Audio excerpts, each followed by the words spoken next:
afternoon, everyone, and welcome to the Historians Panel, 250 Years of the United States. My name is Nafisa Ahmed, and I am the System-Wide Adult Activities Coordinator for the Library System. Thank you all for being here today.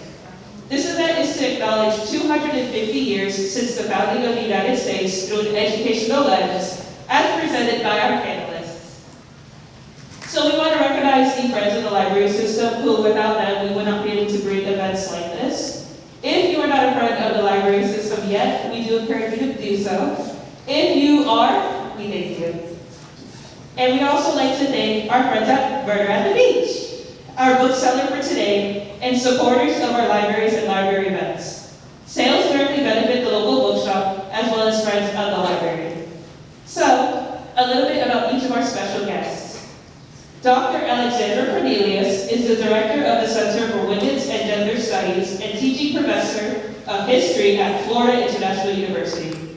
She also serves as associate chair of the Department of History, mentors graduate students, and teaches courses on African American history, race, gender, and modern U.S. social movements. Professor Rodney Dillon is an associate professor at PBSC's Boca Raton campus and specializes in American history and modern world history. He is dedicated to teaching and mentoring his students, bringing expertise and a commitment to higher education in support of student learning and academic success. Dr. Jermaine Scott is an assistant professor of history at Florida Atlantic University. His research focuses on the cultural politics of sports, Black politics, the Black diaspora, popular culture, and post-colonial studies. His work has appeared in the Undefeated, Black Perspectives, and the Journal of Sports History. And finally, our moderator, Dr. Robert Watson, is the Avron Vogelman Research Professor at Lynn University, award-winning author, historian, and media analyst.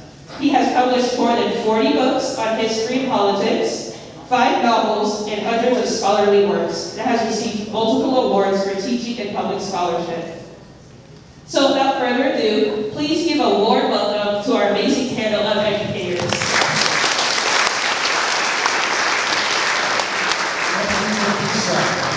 Thank you, Nafisa. Thanks to Doug Crane, the Palm Beach County Library Director, the Palm Beach County Library System, friends of the library. We are blessed in Palm Beach County to have so many wonderful libraries. And as we all know these days, we can't take that for granted, right? So we have great libraries, thank you. I also want to ask my buddy, Dr. DeAndre Poole is here. DeAndre, we've been in the back. Everybody give DeAndre some love.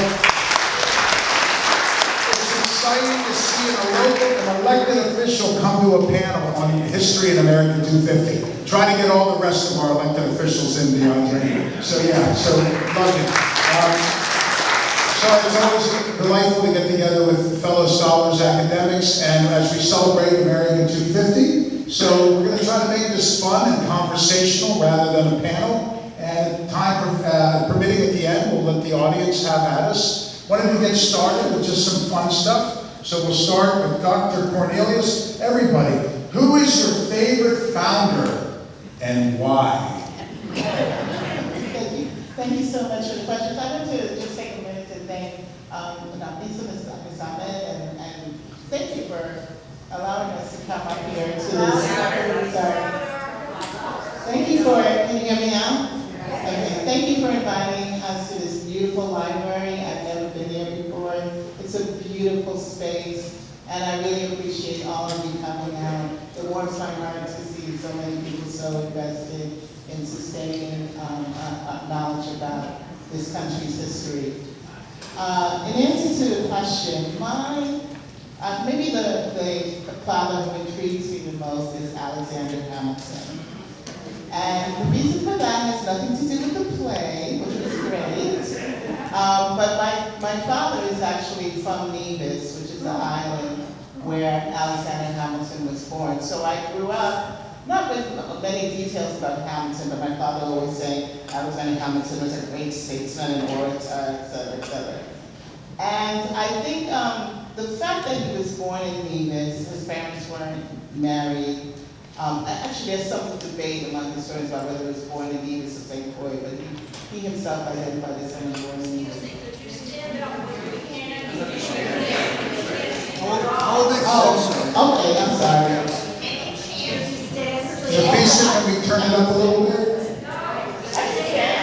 Oh, stand up while you're talking? Okay. Is that all right?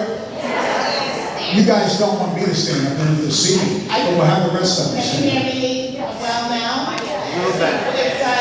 If I start to fade, raise your hand and I'll know to change your mic. So, as I was saying, the fact that he was born in Nevis, his parents weren't married, he had to deal with the social stigma associated with that, but also, probably more significantly, if your parents aren't married, it's also clear that perhaps you do not have a clear line toward inheritance, right? That you cannot own property. And I think understanding his background in this particular context makes us understand a bit more the kind of context of his ambition and the way in which he decided to move forward and to make a life for himself. I think what's also interesting is the way Novesians memorialize him. So, for example, at the museum in Nevis that honors his legacy, it's written, Hamilton left the Caribbean to further his education on the British American mainland. He quickly became involved in the revolutionary cause and ultimately became a key founding father of the United States. He actively supported educational opportunities for others, notably for African Americans and Native Americans, by helping establish the African free school system and the Hamilton Oneida Academy in New York.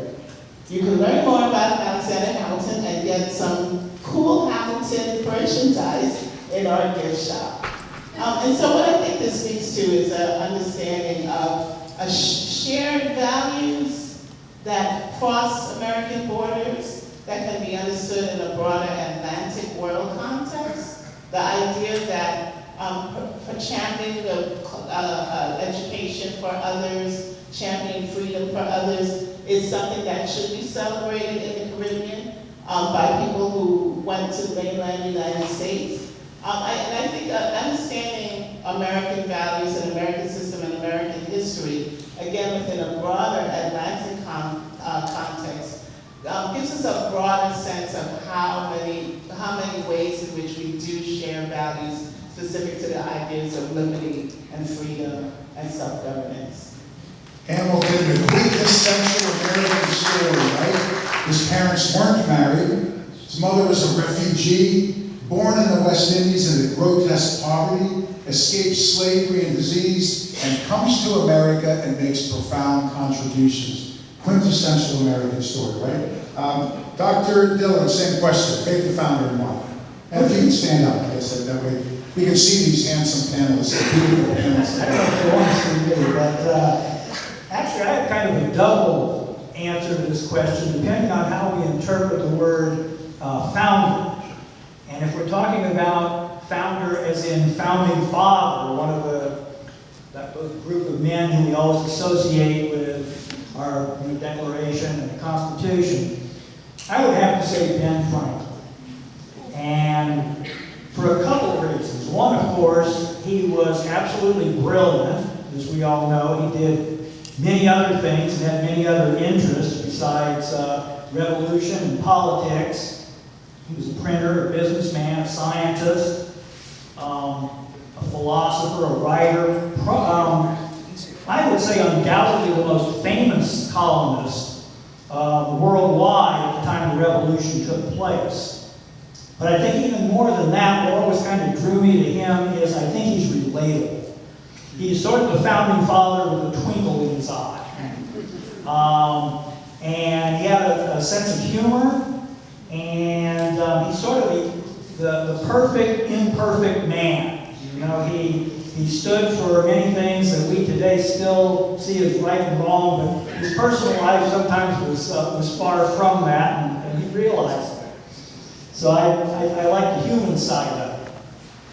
But if we interpret founder to mean anyone who helped us get our independence and helped found the country, then, and maybe this overlaps with our second question that we're going to get into, I would have to say the common people, the average folks, because they were the ones whose as the Declaration said, lives and fortunes and sacred honor were really put to the test. And in many cases, they didn't have a foreseeable benefit, certainly in the form of power or leadership, to gain from what was happening. But they gave everything. These were the men who died on the battlefield, who were prisoners of war in some of those terrible prison ships in New York and Charleston Harbor. These were women who kept their families going and made a living while the men were away. These were slaves who rejected the British offer of freedom and fought for the freedom of their country, even though in most cases they remained enslaved. So I think these common folks, in a lot of ways, gave the most. And I think they're the ones who are often sort of forgotten with our great men theories of history. Good. The average folks, along with them. Think about it, everyone. The average slave was 18, 19, 20 years old. They'd never been away more than 50 miles from their house. They're starving to death. They endure Valley Forge. The Congress wasn't paying them. Some things never change, right? They're fighting for an ideal when it started off, maybe for adventure.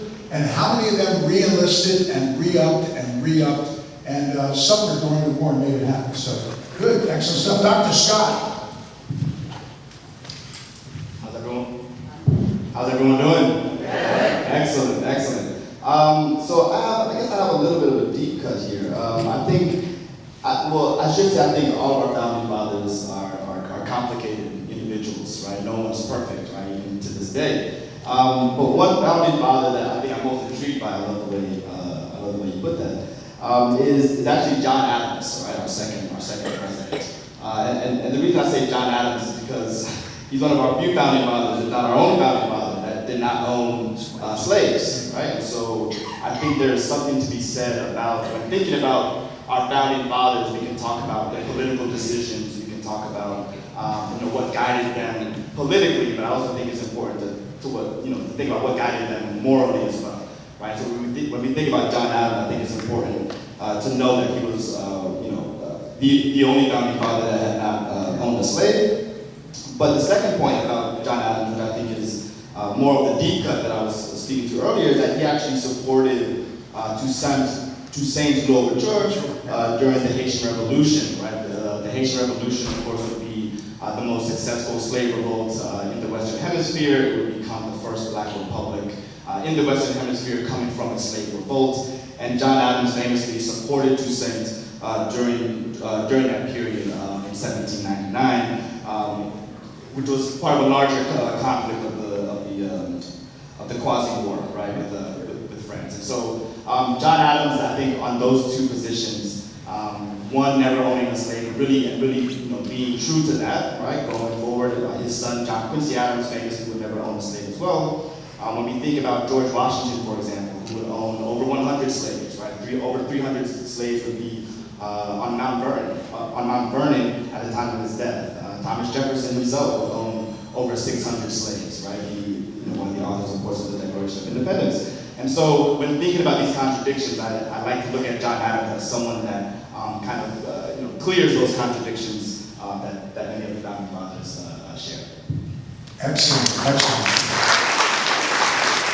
And of course, John Adams' son, John Quincy Adams, who is going to be our 6th president, he famously comes out of retirement to represent the enslaved who had a mutiny on the ship the Amistad. And he won in the Supreme Court to get their freedom. They were able to go back to Africa.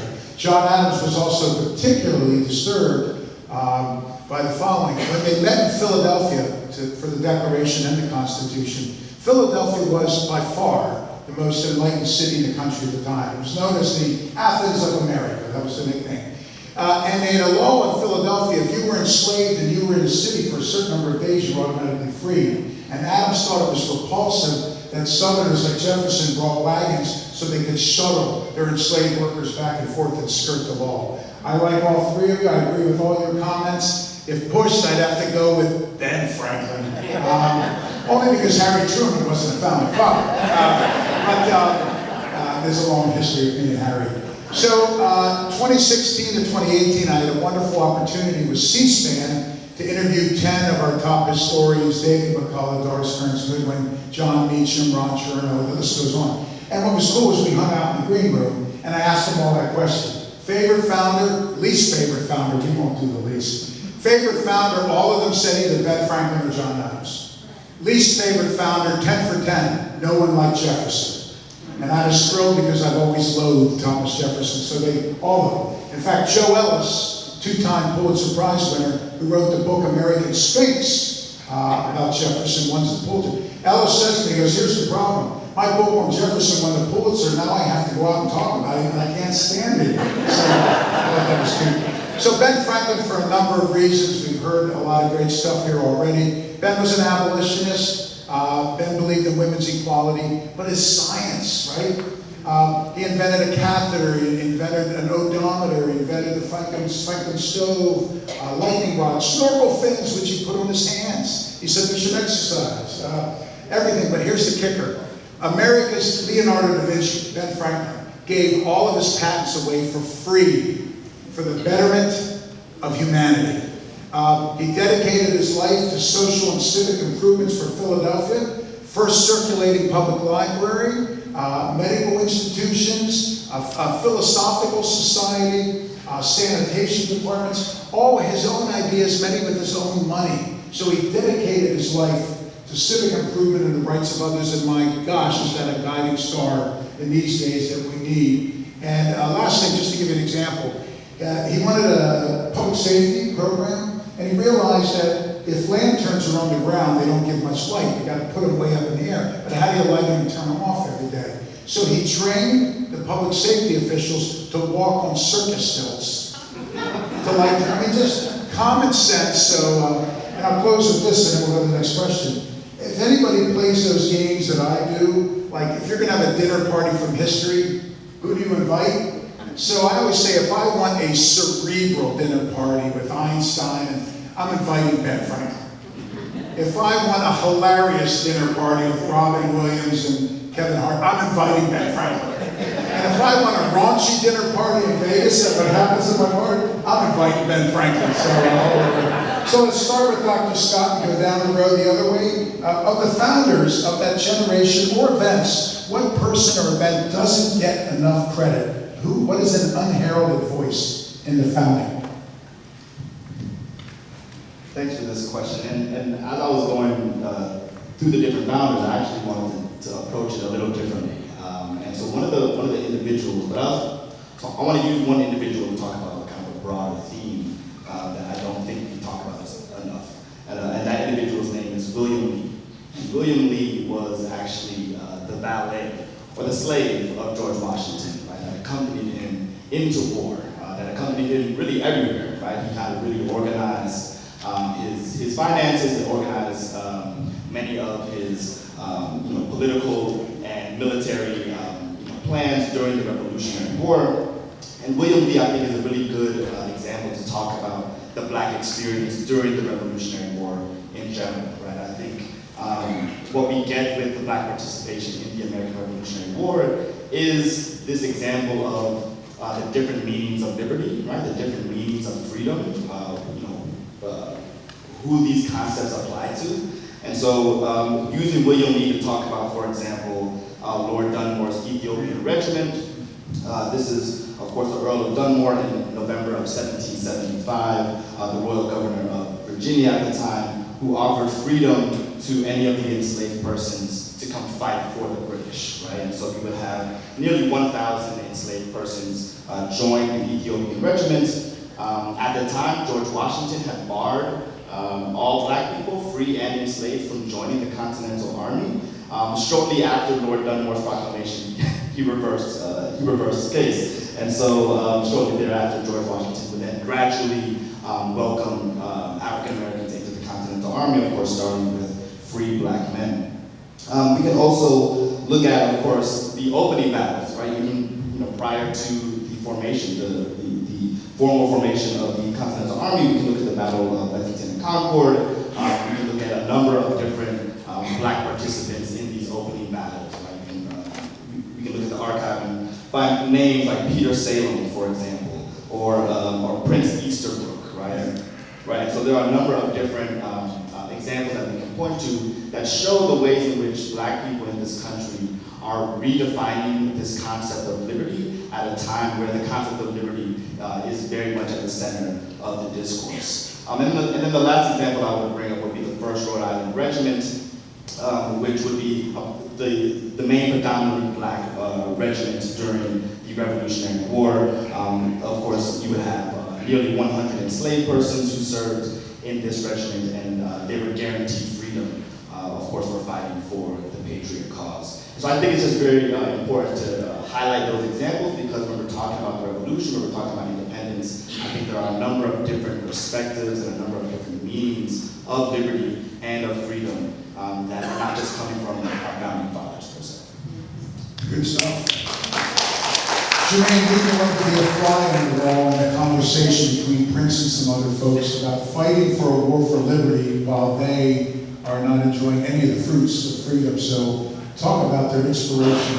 What a remarkable, I wrote a movie, it's Independence Dawn, it's called. The stories that we don't know about the revolution, and we follow Prince through the war, just to offer another perspective to people who watched it. And we got some pushback when we funded this movie, but we got the funding anyway. So yeah, great, unheralded folks. Dr. Dillon, same question. Who doesn't get enough credit or what?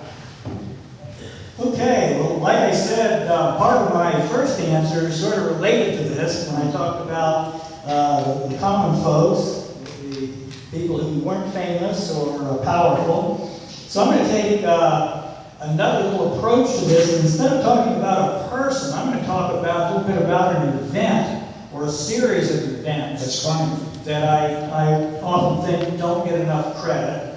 And I guess part of that is due to our American pride and patriotism. We like to think that we went out there and we did it all on our own, and we beat the mighty British and created a wonderful country. The old 4th of July fireworks type thing. But the truth is that the American Revolution ended up being an international affair. And if it wasn't for the assistance of other nations, and of course particularly the one I think we're all aware of is France, again, thanks to Benjamin Franklin. But without the French and the French fleet and the French army that came here, it's doubtful if the revolution would have really been a success. And if it was, how much longer it would have had to have dragged out before the British people said, let's just put an end to it. And I think the other thing that a lot of people aren't aware of, again, I think most of you, most folks are aware that France was an ally and did participate, but we not only signed a treaty of alliance with France in 1778, but one with Spain in 1779. And the Spanish were also engaged in a little lesser amount, but they were active on the Gulf Coast. A Spanish force from New Orleans captured British Pensacola here in Florida. And then in 1780, we signed an alliance with the Netherlands. And of course, the Dutch never became militarily involved. The war ended before that could happen. But if it had dragged out, it's likely they would have, particularly from a naval perspective. So I think the fact that we had a lot of help is one of those sort of often overlooked factors in the revolution. Good stuff. Yeah. I've always called the Declaration of Independence as also being a declaration of interdependence. And that is, Franklin most notably said we need the Spanish, the Dutch, the French in so many ways. But each colony, or now state, remember, they didn't trust one another. They wouldn't fight with their soldiers under the command of someone from another state. They couldn't agree on the terms of barter. So we needed the states to be together. We needed the world, a declaration of interdependence. And that's a part of the story that I think Americans too often forget. Dr. Cornelius. So So I thought about the question, and the group of people that I would like to learn more about are children during the American Revolution and their experiences and their perspectives. I think whenever you look at any revolution or any revolutionary society, children become really very important. They're very agile. They end up having to mature fairly quickly. Some by choice, so we have a lot of young men as young as 12 years old who are choosing to become soldiers. But we also have the children who are left behind and by necessity have to mature and have to take on some of the laboring demands of the people, of the fathers and older brothers who have gone, have to help the mothers who are also left with a lot of the labor. We do have documents of children of loyalists who talk about their experiences, watching their father, one in particular, watching her father being tarred and feathered, and sharing really very visceral account of that experience. But in general, when you look at the voices of children, it's a really uniquely, and sometimes it haunts you because you get this kind of unfiltered eyewitness account of their experiences in a way that gives you a true sense of the sacrifices that so many families are making. I also, sorry, Christine speaking to the mic. I also am really interested in looking at African Americans who supported the American Revolution in spite of the continuation of slavery. And so, of course, Phyllis Wheatley is someone who's very well known. And I'll just read you one of her poems, just a short poem. Should you, my Lord, while you peruse my song, wonder from whence my love of freedom sprung, whence flow these wishes for the common good, by feeling hearts alone best understood. I, young in life, by seeming cruel fate, was snatched from Afric's fancied happy seat. What pangs excruciating must molest, what sorrows labor in my parents' breast. Steeled was that soul, and by no misery moved, that from a father sees this babe beloved. Such my case, and can I then but pray others may never feel tyrannic sway.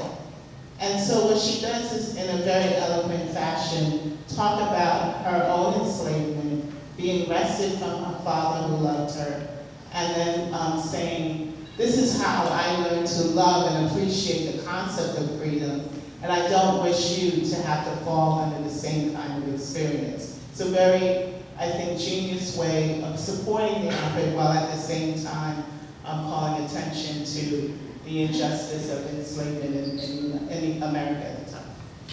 You're here. I'm a big Phyllis Wheatley fan, by the way. My new book on the Declaration and Founding opens up with a poem from Phyllis Wheatley. So it's tough to think about who doesn't get enough credit, because I think there are so many, and I think everybody hit the right points, and I agree with all of you. So just to pick two. As you may or may not know, Independence Day is not July 4th, it was July 2nd. So it's July 2nd that they voted for what they call Independence Day. On July 4th, they just signed the Declaration. Well, they approved the Declaration, rather. They didn't sign it until starting on August 2nd. So they didn't sign it for a couple of reasons. One, nobody signed documents back then. But two, they thought they would be hanged because they were committing treason against the crown. So July 2, they voted. July 4, they approved the Declaration. So what we do wrongly today, by celebrating July 4th, Americans celebrate the document, not the act that it affirmed. But after July 4th, when they supported the Declaration, they realized that they would be hanged potentially for this. But the next question, who should print it? Now, whomever prints it is going to be hanged, or their business is going to be targeted. So another quintessential American story, it was an immigrant named John Dunlap who said, I'll print it. And he printed 200 copies, knowing that the Continental Congress probably would never get around to paying him. So he risked his life, printed 200 copies. That's why when you go to the National Archives and you see the first declaration called the Dunlap Broadside under bomb-proof glass, it's named for an immigrant. Secondly, they started signing at beginning August 2nd, 76, finished in January of 77, because it was hard to find everyone. We didn't have cell phones. Couldn't find everyone. And not all the people that supported it ended up signing it, because some of them we couldn't find, or they were off at war. So now they finally signed the document, and now the real problem was who's going to print it. Because now that all the names were on it, the British announced they'll get a copy and just goes one by one, hanging everybody, like America did in Iraq with the war with playing cards. We'll just go one by one and eliminate everyone. So there was a big concern about who's going to print it. A woman printed it.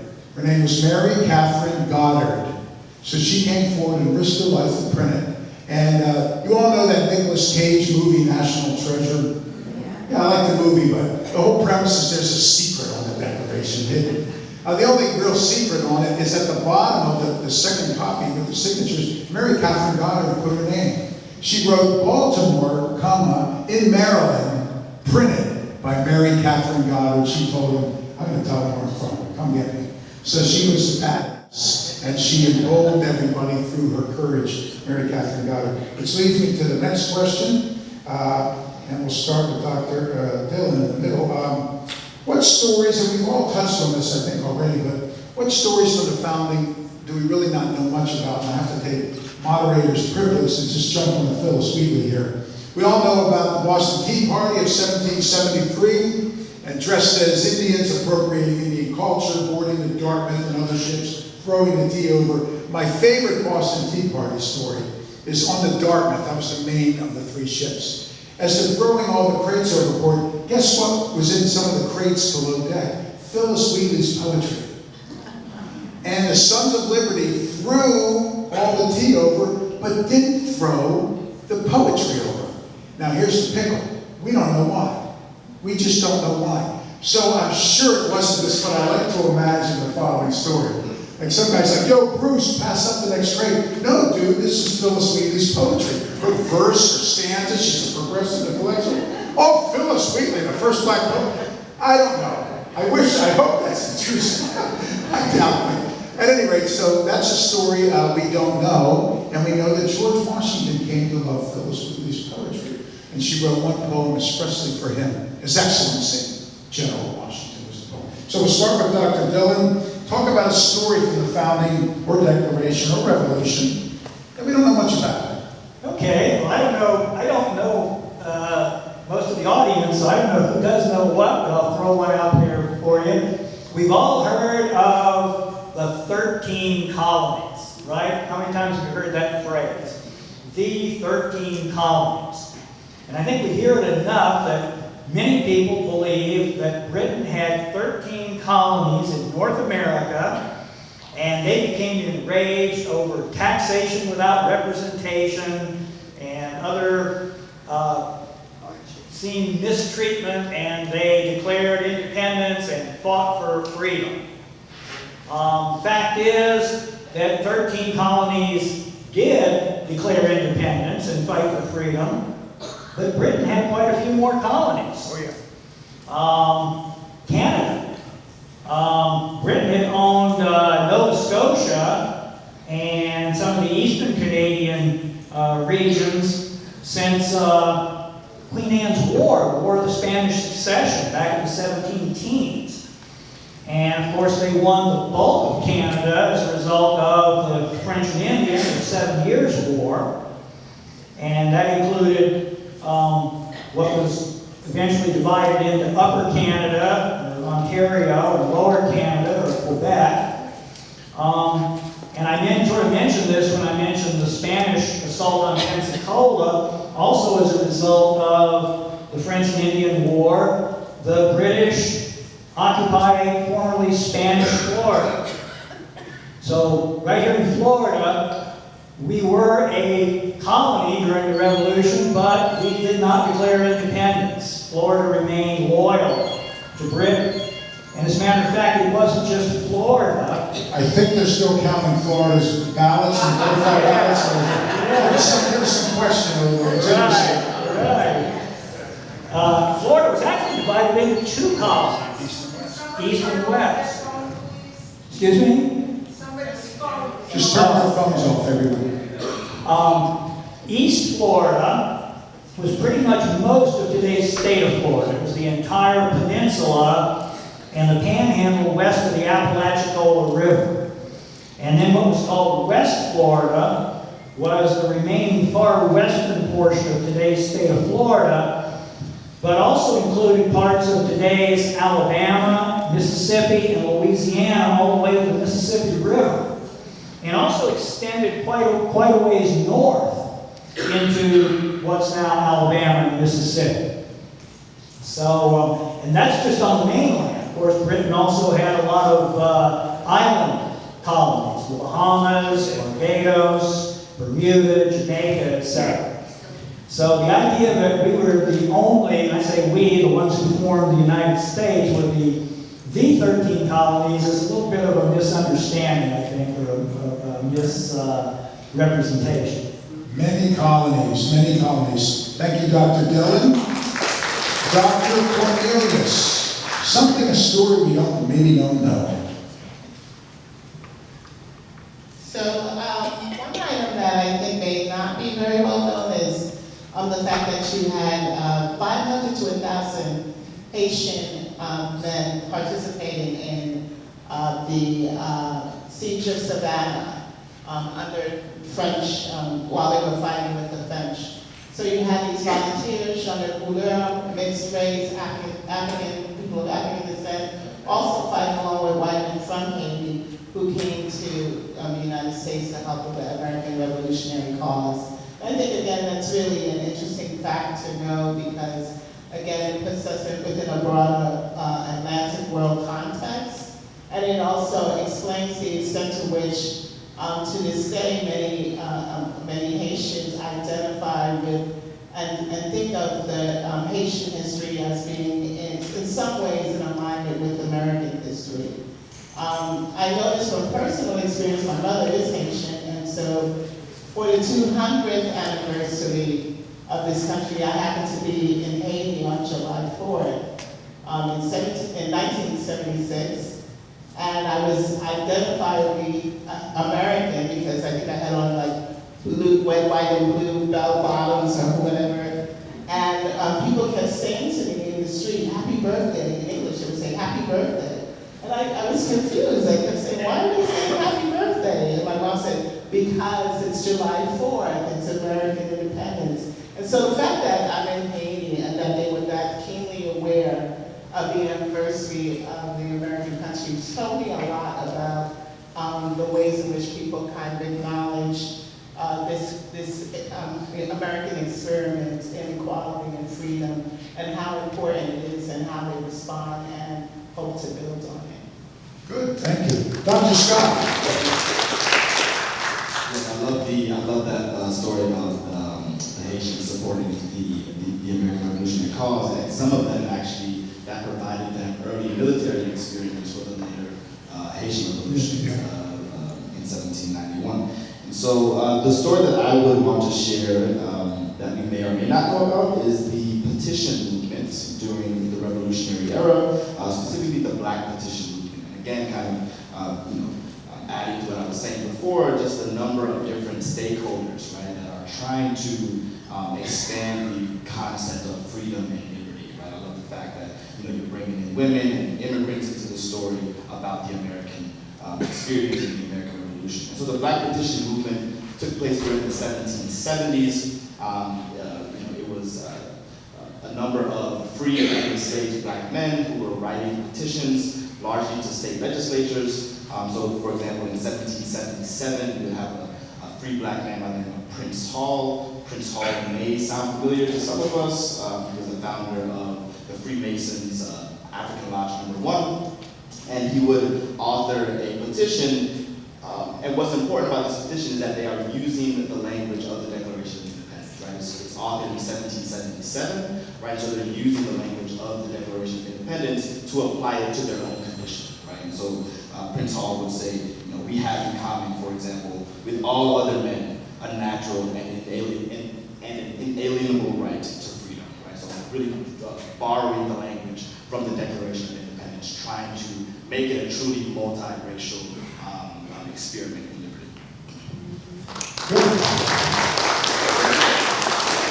And sometime later in 1848, at the Seneca Falls Convention in New York, two-day convention in July, Elizabeth Cady Stanton, Lucretia Mott, and Frederick Douglass would borrow the language of the Declaration for a women's version of rights, Declaration of Sentiments. All men and women are created equal. And they agreed on the name, the Declaration of Sentiments, for a variety of reasons, but one was, it was viewed that women should not have rights because women are too sentimental. So they decided to own it, right, and then put it on and go back. So a story we might not know, I was going to talk about the Dunmore Proclamation, but Dr. Scott did a good job, so I'd say this. The Continental Congress started meeting in Philadelphia in 1774 in Carpenter's Hall, and then 75 and 76 in Pennsylvania State House, which we now call Independence Hall. And if you could take a time machine and go back to any one of those meetings, here's what you find. Overwhelmingly, they favored reconciliation. Remember, they saw themselves as loyal Englishmen. They shared a language, a culture, food, everything with England. They still had family back there. Moreover, they didn't think we stood a prayer's chance in winning this thing. And when the shots were fired in mid-April of 75 in Lexington and Concord, we didn't have an army yet.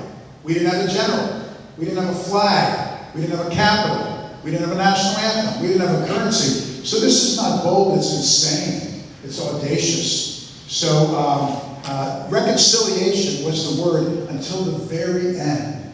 And one of the events that prompted it actually comes from the Dunmore Proclamation, when Lord Dunmore announced that any African American, if they escape, if they can get the British lines, they could be freed. That's what pissed off the South. So I would argue that it was the Dunmore Proclamation as much as it was the principles of freedom that pushed the South into the war, which is disturbing.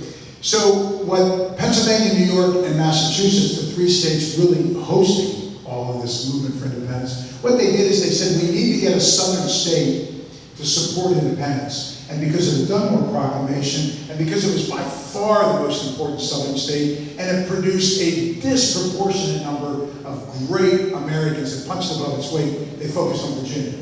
And there was a two-day convention in Richmond, and that's where Patrick Henry got up and gave what was considered the greatest speech of the time, ending with the immortal words, "As for me, give me liberty or..."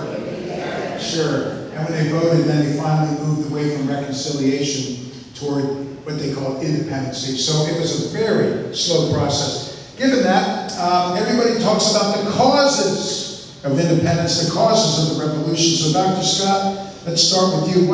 If each of you could name one or two, either main causes or maybe something that doesn't get enough attention. Causes. Sure. I would say, there's a number of different, obviously, policies that the British government is passing during this time. You can think of the Stamp Act, the Townshend Acts. But I think many people point to the Intolerable Acts as well as the straw that broke the camel's back in many ways, because again, the Intolerable Acts, which were constituted by 4 different acts, right? The Boston Port Act, which will go on to shut the Boston Harbor, the Quartering Act, right, which essentially allowed British soldiers to be quartered in American colonist homes, the Massachusetts Government Act, and the Administration of Justice Act. All of these acts, on top of the previous acts of the 1760s, were an infringement on the power of American colonists, right? This idea of no taxation without representation, right? That a foreign body can impose these types of restrictions of movement, right? Restrictions of life, liberty, and happiness without their consent, right? I think the Intolerable Acts in many ways are kind of some of the main body of policies that really united the colonists together, right? Prior to this point, again, as you pointed out, some of the colonists, right, were divided on their opinion about how to support or whether or not to support independence, and so the Intolerable Acts in many ways really united the colonies, right, to think about independence in a broader way. Thank you, Dr. Cornelius. Thank you.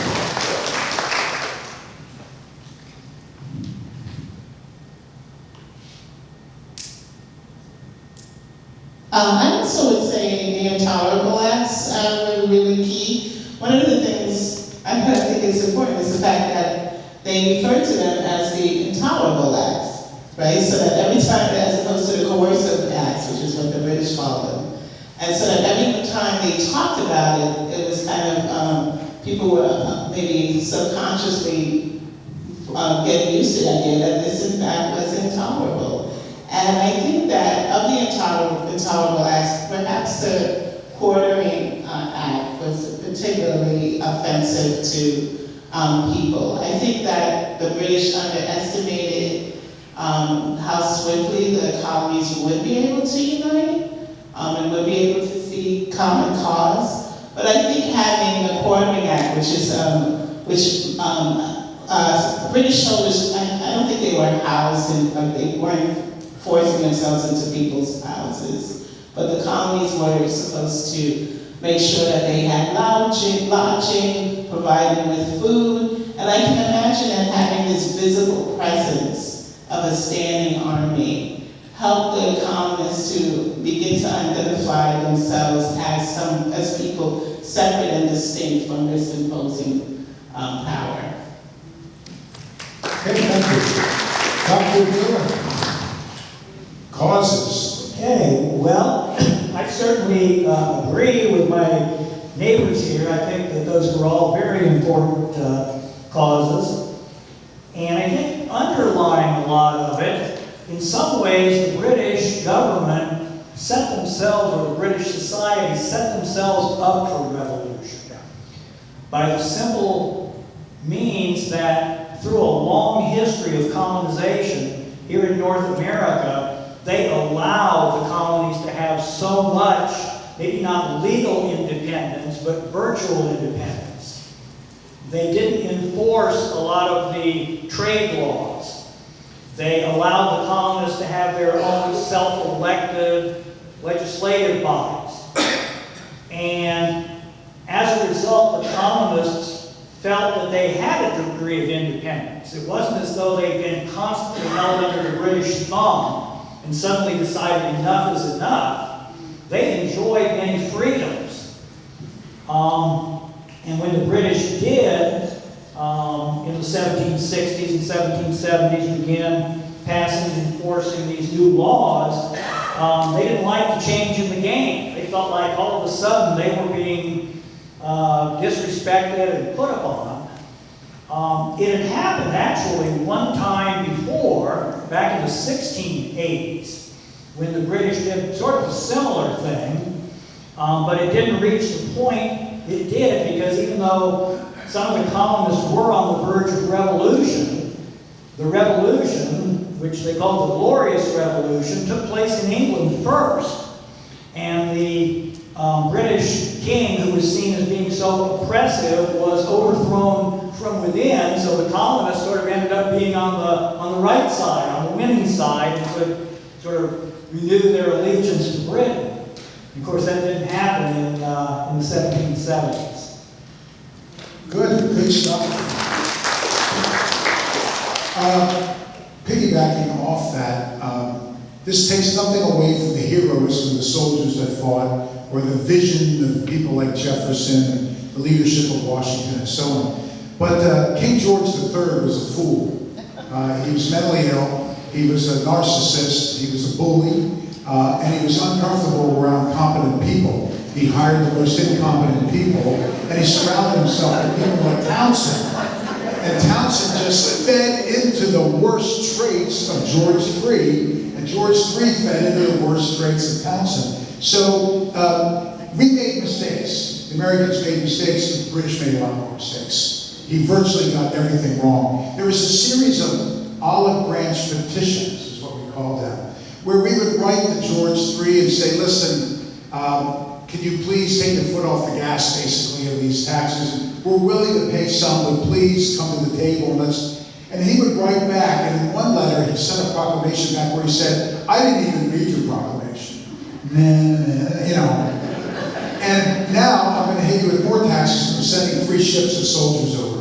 So every chance when we gave him an opportunity, an olive branch, he slapped our hand away and hit us harder. So one foolish mistake after another.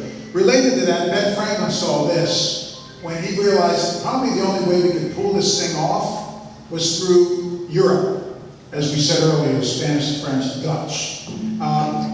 But his argument was this: everyone hated George III. So the enemy of my enemy, right? And even a lot of the English didn't like him. So it was not as hard of a sale as you would imagine, because just no one liked George III. But on that line, Franklin had a really serious task before him. When they hired Franklin to go and set up the diplomacy, it was a secret mission. They didn't say what port he was sailing from, the name of the ship, the date, because if the British found out, they would have sunk the ship. So think about Franklin's mission in this respect. He has to go meet with Louis, who's almost as crazy and incompetent as George, right? But Ben Franklin has to meet with the monarch to get him to support a movement against monarchs. So it's not a done deal. But thanks to George III being so incompetent, it allowed it to occur. Let's start with Dr. Cornelius and come down the line. Let's take ourselves back to the debates in '76 and preceding. What were some of the debates? What were some of the most heated? What was the temperature like? If you could watch these debates, were they collegial? Were they ugly? Were they impressive? What were the main debates? Collegial? I don't think so. but they were debating. They were honestly kind of like exchanging ideas, understanding the importance of really vetting all of the kinds of competing ideas that were coming to the table. So that is something I think that we should value and appreciate. I think one of the things that came into question was the very concept of the legitimacy of being governed by a monarchy. And I think Thomas Paine is wonderful to read for so many reasons, but one of the things he does in his pamphlet Common Sense is really question the ideal of having a monarchy governing the people, and whether a monarch who is, as he indicated, by definition separate from the people and made to be to look above and not be a part of the people, is that someone who can adequately represent the people? And I think really highlighting and causing people to question the legitimacy of that kind of rule is an important task to take on. Thank you. Dr. Dillon? I think we sort of touched on this before, but of course the big debate, which really sort of started at a very simmering low level, but became more intense as time went by, was whether to have independence at all.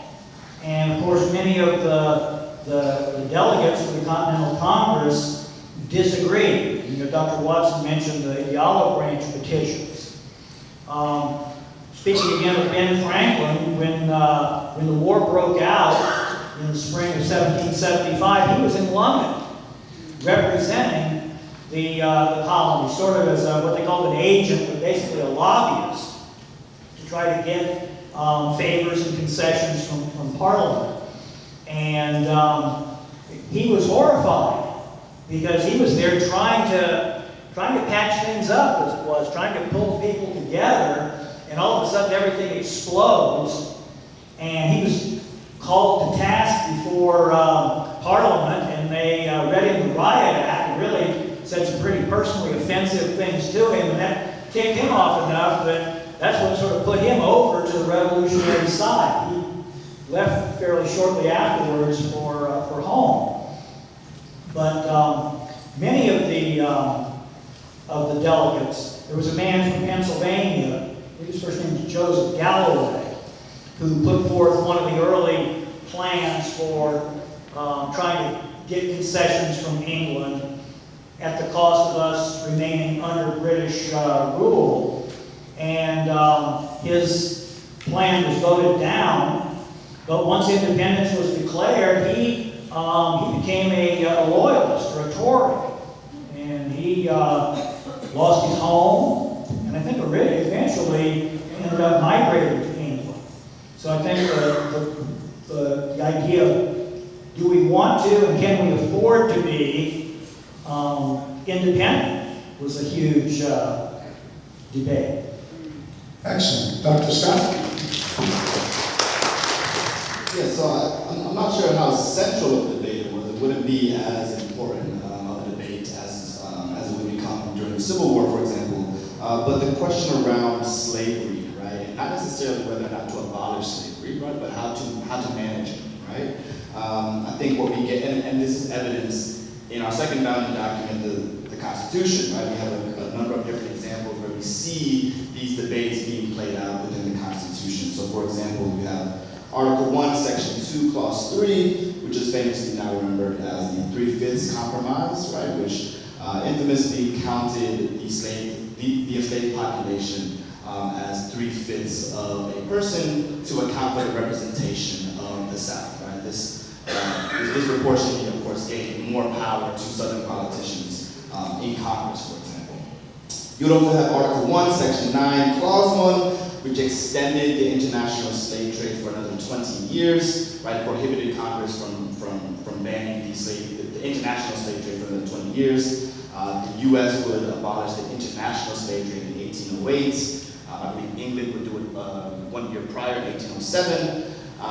And this did not end, of course, the United States participation with slavery. This, in many ways, expanded the domestic slave trade, right? That we would see really increase in the early 19th century.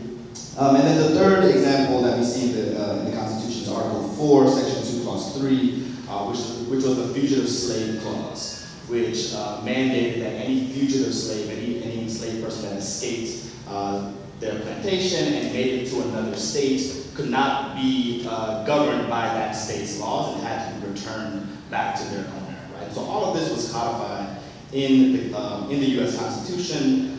Interestingly enough, the U.S. Constitution does not mention the word slave or slavery, right? So they, the way historians know that they're talking about the institution is using words like labor or service, right?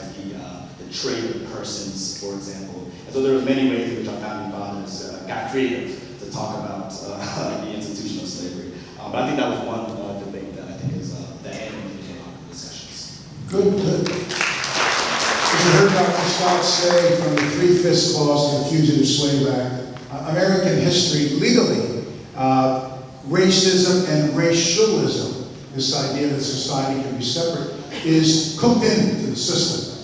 Just think of the idea of poll taxes, literacy tests, grandfather clauses, white-only primaries.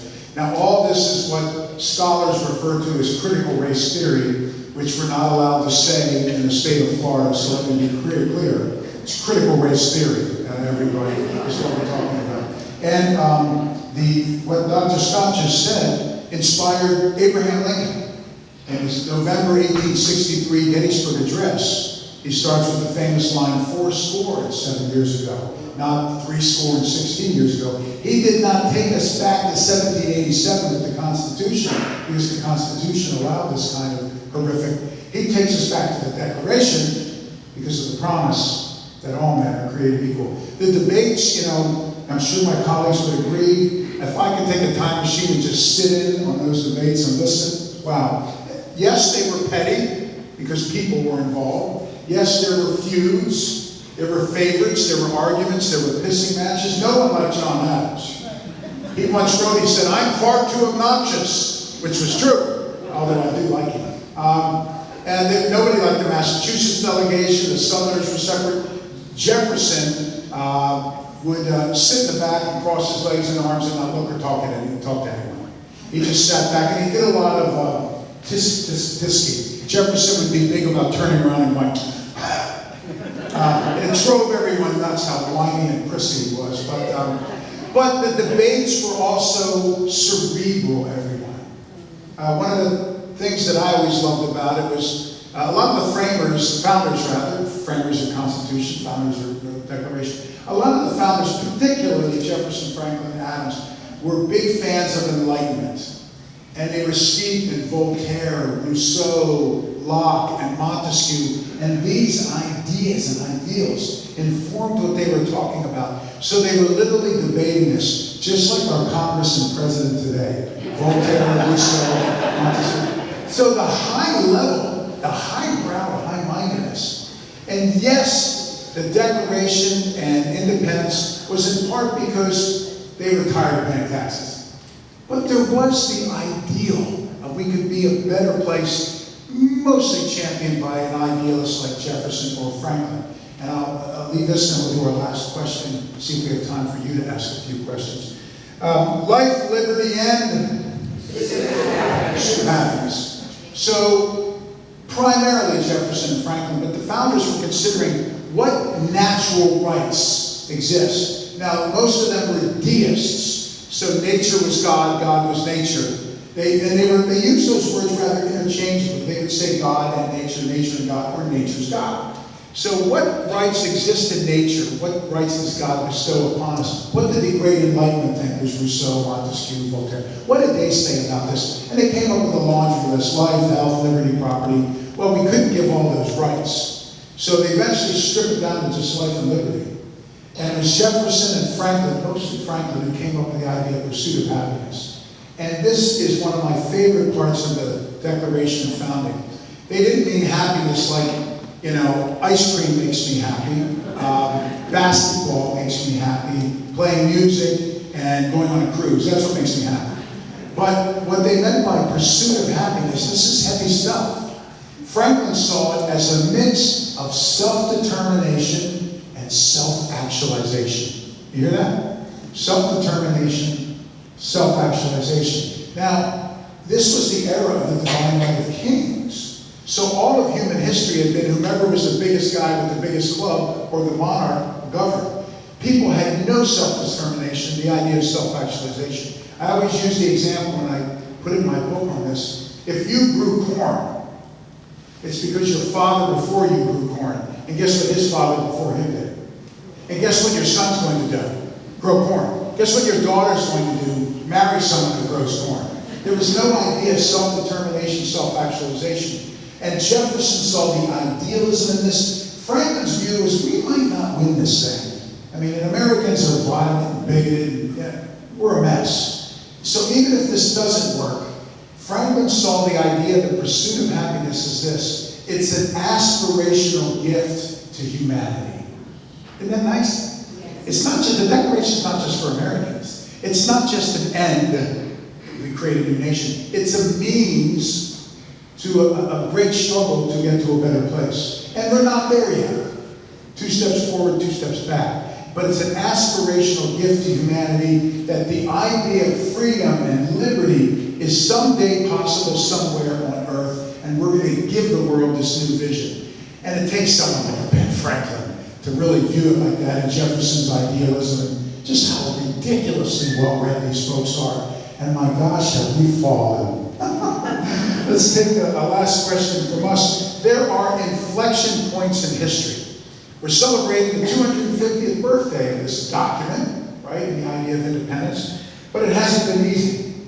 There have been some bumps in the road. The Declaration and the high-minded ideals behind it have been challenged, whether it's the Civil War, world wars, the struggle for women's rights, the struggle for rights for African Americans, the struggle for everyone, right? Trail of Tears, Japanese internment, the struggle continues. So we'll start with Dr. Cornelius. So let's just go down the row and what are some of the inflection points where the Declaration was challenged and how did it endure? And maybe the legacy of it is a product of these great inflection points. So, go ahead. Well, I think certainly the concept that all men are created equal is continually challenged in American history. And we see that play out in immigrant discourse. And we see that one of the means through which both the colonists and people after, well, the newly formed American nation, the people after, justified the limitation or the lack of extension of rights to African Americans or to women was by making it so that people thought of women or African African Americans or whoever the immigrant target group was coming in, that they were innately distinct, different people. And so we have racist discourse that as we move further into the 1850s, for example, and there's more civil unrest around the question of slavery, we have also more arguments that African Americans are distinct, racially, inherently inferior people, and therefore not deserving of the rights of everyone else. And so whenever you hear people being targeted and vilified in that way, I mean, it's happened to almost every immigrant group in this country. It's happened to the Irish, to Italians, to Mexicans, Haitians. Whenever you see this kind of rapid vilification that sets them apart in distinct ways, you can bet that there's probably an associated justification for why that group of people shouldn't be able to participate in some of the same, in the pursuit of happiness that others before them had. Thank you for that. Dr. Dillon. I'm going to keep my seat too, if that's okay. Yeah, you're all welcome to stand up if you're.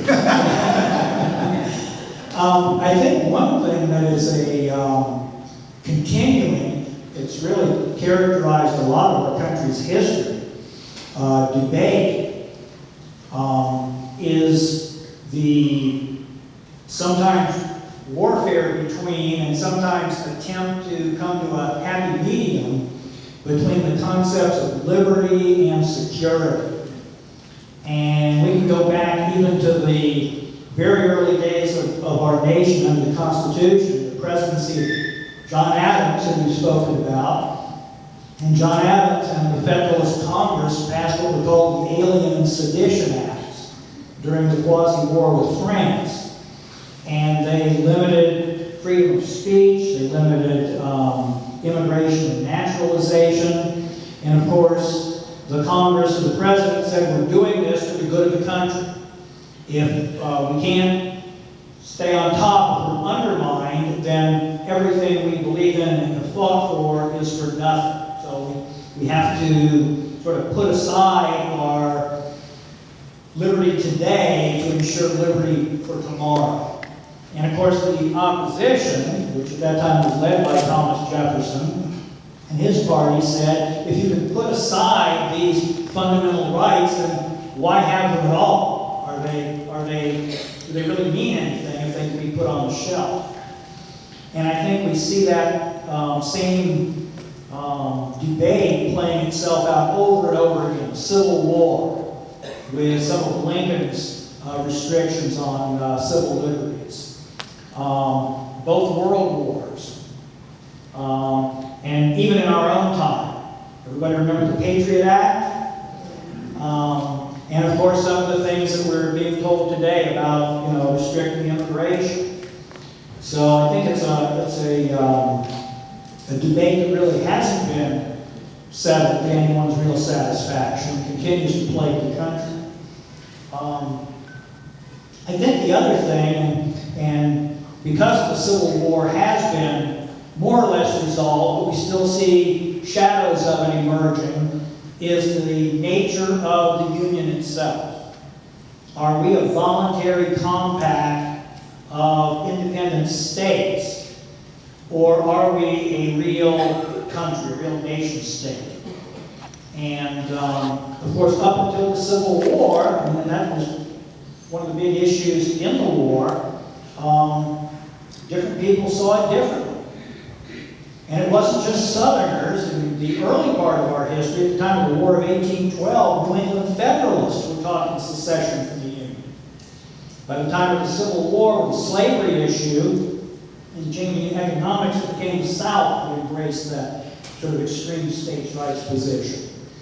Again, the Civil War solved a lot of that, but of course we still hear people debate about state versus federal rights. So those are just a couple of things that came to mind. Excellent. Dr. Scott? I've been thinking about this question for, well, since you sent it to us. And I think the way I want to answer it is focusing on how did we endure, right? So how does the country move forward? In times of crisis, how does the country unite, right? In times of crisis. And I actually often think about the Civil War, I guess naturally, but Frederick Douglass has a quote. Frederick Douglass is one of the greatest abolitionists of the 19th century. And he has a quote following the Civil War, and I think it's very instructive to think about how the nation, this particular nation, moves on from crises, or how this country unites around crisis. And he says, and again he's talking about the Civil War here, if war among the whites brought peace and liberty to the blacks, what does peace among the whites mean, right? What will peace among the whites bring, right, to blacks, right? And so there's this interesting question about how the nation moves forward in these moments of crisis. I would like to see, and I would like to think that Americans are constantly trying to perfect the Union, right? And so when we're talking about American democracy in 1776, for example, we have to be honest about what that American democracy looked like, right? And, who was included, right, in that American democracy, but also holding on to the guarantee that we can constantly expand that democracy, right? We can constantly make that democracy more inclusive. And so, it may not be a clear-cut answer, but I'm constantly thinking about how the country can further unite, further perfect the Union in these moments of crisis. Excellent, excellent. So clearly, the Declaration has been challenged for the last 250 years. It has endured, but it has been frayed and weakened from time to time. My big concern is our lack of understanding of the founding of the Declaration. I always say that I've yet to meet an elected official who's actually read the Declaration of Independence, so let me give props again to Dr. DeAndre Poole for coming here. I wish all elected officials would come and study this, but our lack of understanding. And today, the very meaning of the Declaration and the history that it created is under assault. Facts are under assault. The truth, civility, basic governing institutions, basic decency is under assault. But we all know that across this country, at the National Park Service, dozens and dozens of historic markers and interpretive exhibits have been shut down, not because they're historically inaccurate, but because someone doesn't agree with what they're saying. What was the old Daniel Patrick Moynihan line? You're entitled to your opinions, but you're not entitled to the facts. We've seen the Library of Congress, the Smithsonian, the National Archives, three of the most important treasured institutions on the planet are losing exhibits. We're seeing exhibits on slavery being yanked everywhere. We not long ago saw exhibits on women's history, including the wax, the Women's Air Corps during World War II, all being removed. I have the great honor of being a Smithsonian Fellow. In fact, I have to run out of here about 5:30 to tape another program for them. But every time I go, it's heart-wrenching because you find more and more exhibits that have been removed, most especially the African American Museum, the Native American Museum, the American History Museum, and now we're going to start going after the Holocaust Museum. So I think as we celebrate the 250th, we have to remember what it's about and realize that he who controls the present controls the past by rewriting it. And the people that rewrite it are not historians. You don't want me doing some dental work for you, because I know that there's a bicuspid in a molar somewhere in there. That's all I know. You don't want me changing the oil in your car, right? You get a mechanic, but I don't want, a realtor or a mechanic or a dentist rewriting American history. I want people on this panel that devoted a lifetime to studying it. So our very history is under assault. And most poignantly and most obviously, the Semi-Quincentennial Commission, the work of the White House and Congress to celebrate the 250th, it's not American history. Many of the voices that we shared about the story, there's something that each panelist up here talked about that is not a part of the celebration, yet it was an indelible part of American history. So we're losing that history, we're erasing it. We're not only not commemorating it, we're literally erasing it. So on this anniversary, this hallowed commemoration, let us all double and triple down on our commitment to make sure that American history, real history, is taught in a realistic way by people who are, professionally trained to do it. So.